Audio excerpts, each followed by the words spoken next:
Hello everyone. We've just finished talking about composite functions, also functions that are one-to-one and functions that are onto. So now we're going to do some theorems involving one-to-one and onto functions and the composition of these functions. Here's our first theorem. The composition of one-to-one functions is one-to-one.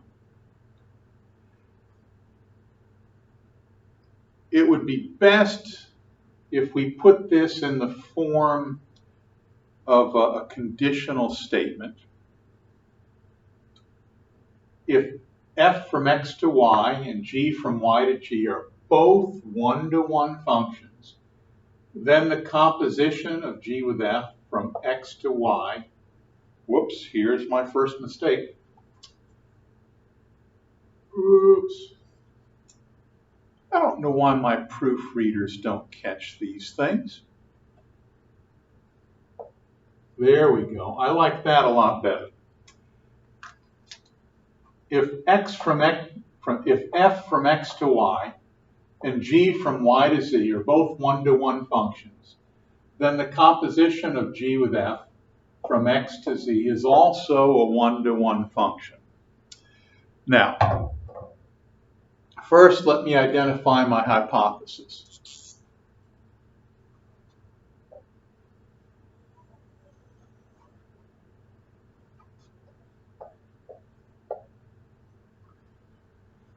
So there's my hypothesis.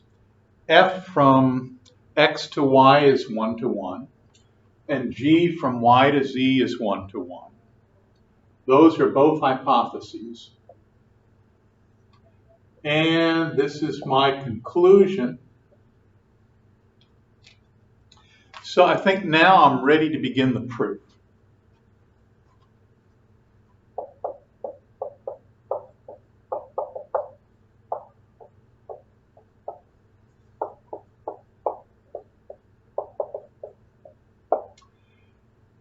And I start this way because I don't really know how I'm going to do the proof, so I'm just treading water right now, hoping that I'll get some inspiration and some insight as to how to attack this. And so far, this hasn't given me any further insight, so I'm going to write out the hypotheses.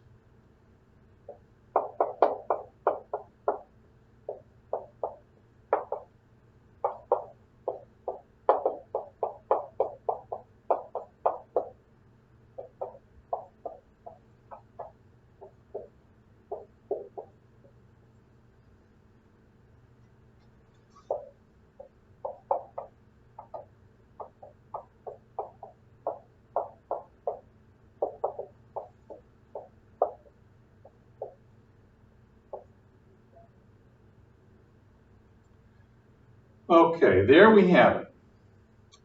F is one-to-one, and G is one-to-one. Now I'm trying to show that the composition of G with F from X to Z is one-to-one. And what's the conventional way, the standard method of showing that a function's one-to-one? You take two elements here that are equal and show that the elements that are assigned to them have to be equal as well. That's the conventional way. So that's what we're going to do.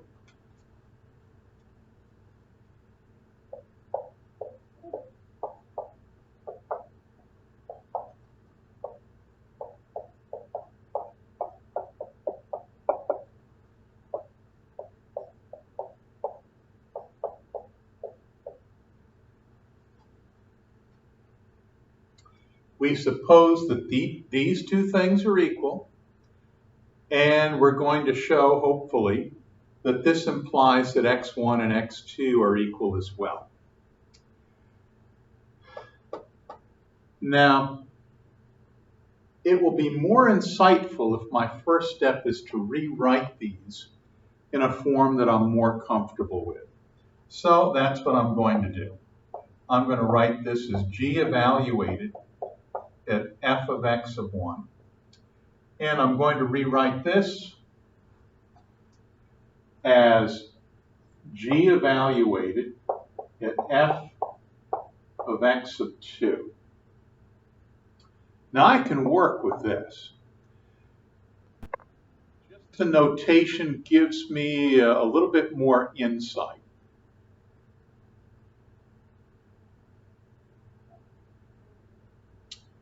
So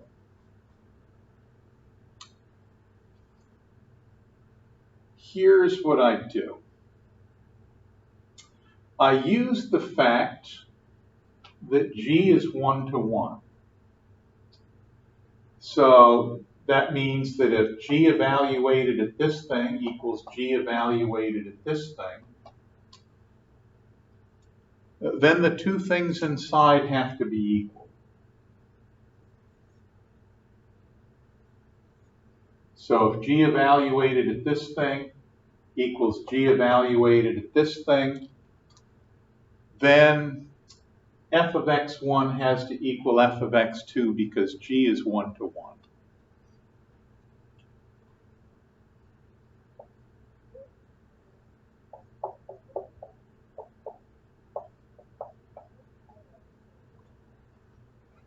And parenthetically, I'll give the reason why.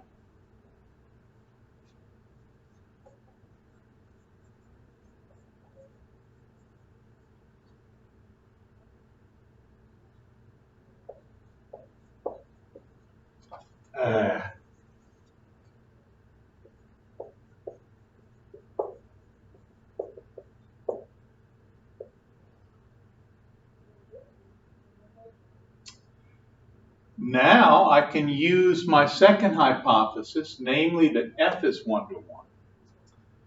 F of x1 equals f of x2 implies that x1 equals x2 because f is 1 to 1.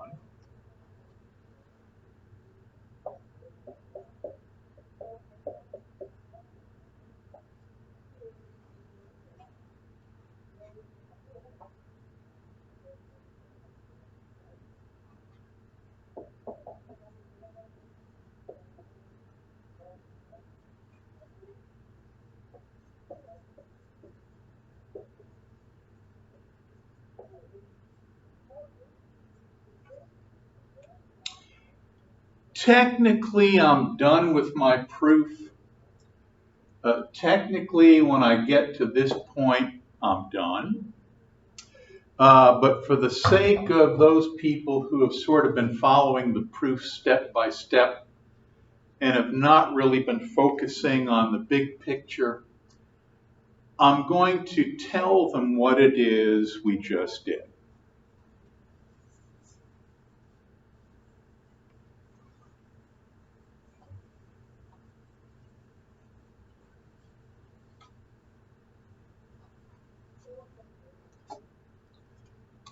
See, here's where we started.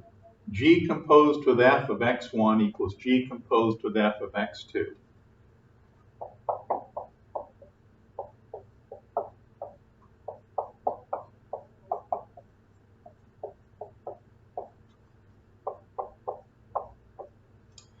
This is where we started, and this is where we ended up.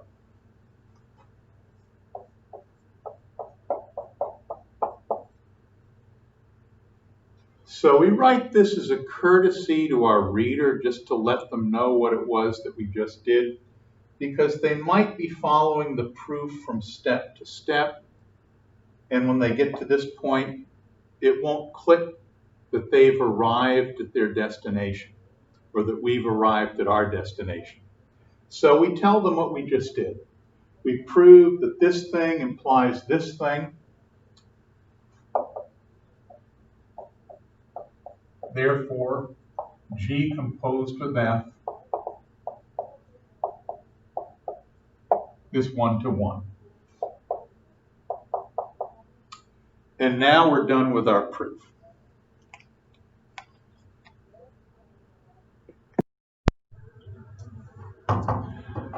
Everybody, Next step, we prove that the composition of onto functions is onto.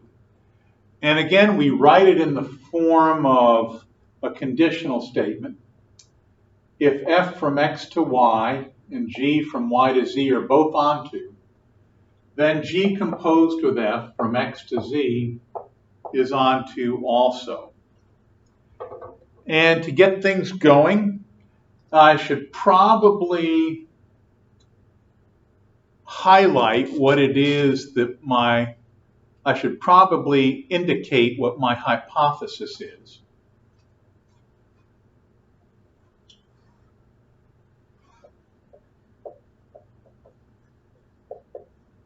So there's my hypothesis.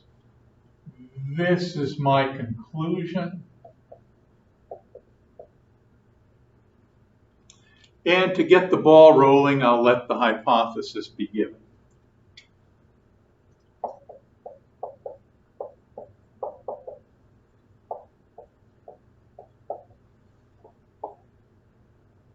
Or hypotheses.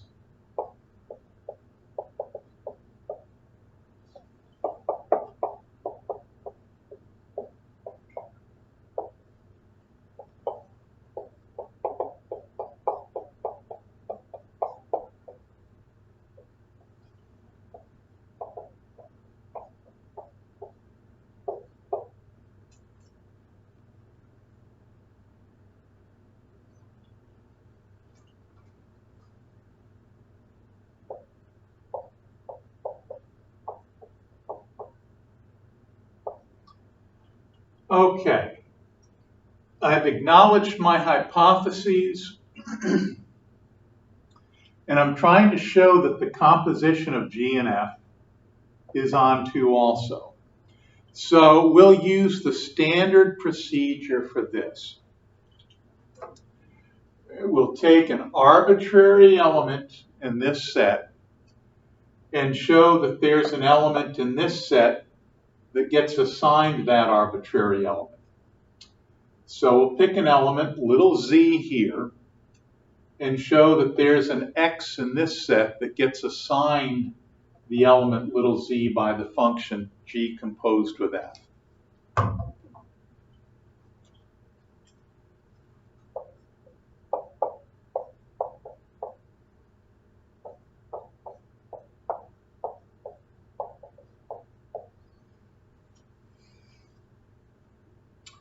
So I guess now I'll invoke the first of my two hypotheses, and that is that G from set Y to set Z is onto. And since it's onto, there's an element in Y that gets assigned the element little z in Z.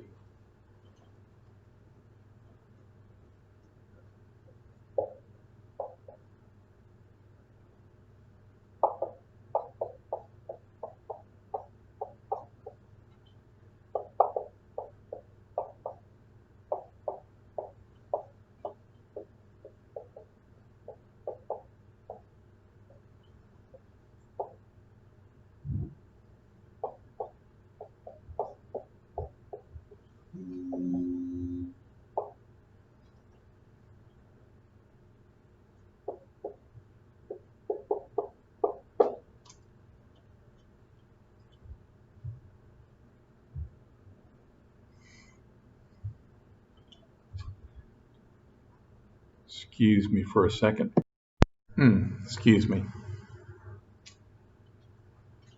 Since G is onto, there exists an element Y in set Y such that G of Y equals Z.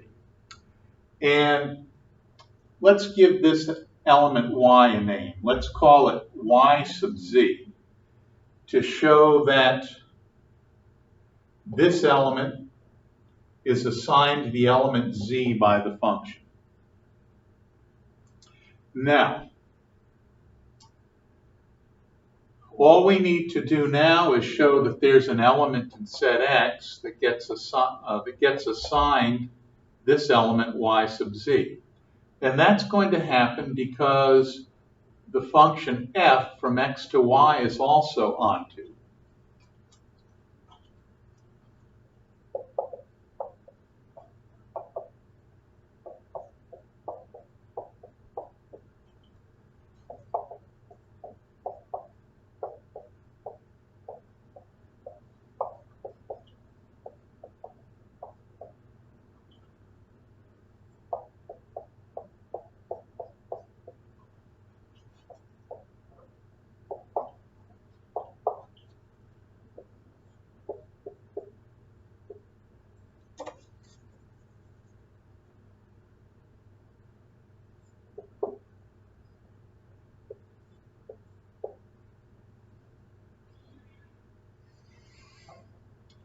Since function f is onto, there exists an x and